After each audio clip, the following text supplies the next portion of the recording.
തെരഞ്ഞെടുപ്പ് അംഗത്തിന് ചാലക്കുടി നഗരസഭ ഒരുങ്ങി. വീടുകൾ കയറിയുള്ള പ്രചരണവും സ്ക്വാഡ് വർക്കുകളും സജീവമായി. ഫ്ലക്സ് ബോർഡുകൾ വഴിയോരങ്ങളിൽ നിറഞ്ഞു തുടങ്ങി. നഗരസഭയിൽ മത്സരിക്കുന്നവരിൽ 33 പേർ മുൻ കൗൺസിലർമാരാണ്. ചാലക്കുടി നഗരസഭയിൽ മത്സരിക്കുന്നവരിൽ 33 പേർ മുൻ കൗൺസിലർമാരാണ്. UDF മുൻ കൗൺസിലർമാരായ 18 പേരാണ് ഇക്കുറി മത്സര രംഗത്തുള്ളത്. ഇതിൽ 15 പേർ കാലാവധി കഴിയുന്ന കൗൺസിലിലെ അംഗങ്ങളുമാണ്. 3 പേർ നേരത്തെ കൗൺസിലർമാരായിരുന്നവരാണ്. മുൻ കൗൺസിലിലുണ്ടായിരുന്ന 8 പേർ അടക്കം 12 പേരാണ് LDFിലുള്ളത്. ഇതിൽ 4 പേർ മാത്രമാണ് കാലാവധി കഴിയുന്ന കൗൺസിലിലുള്ളത്.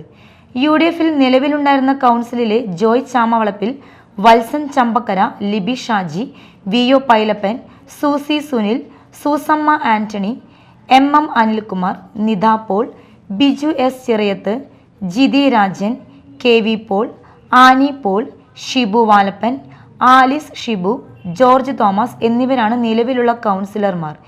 ഇതിൽ VO പൈലപ്പൻ തുടർച്ചയായി 7ാമത്തെ തവണയും, ഷിബു വാലപ്പൻ, ആലിസ് ഷിബു എന്നിവർ തുടർച്ചയായി 6ാമത്തെ തവണയും, ബിജു S ചിറയത്ത് തുടർച്ചയായി 5ാമത്തെ തവണയുമാണ് മത്സര രംഗത്തെത്തുന്നത്.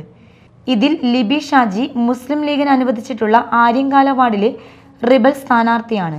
റീന ഡേവിസ്, ജിയോ കിഴക്കുതല, വർഗീസ് വാറോക്കി എന്നിവരാണ് മുൻപുള്ള കൗൺസിലിൽ ഉണ്ടായിരുന്ന UDF സ്ഥാനാർത്ഥികൾ.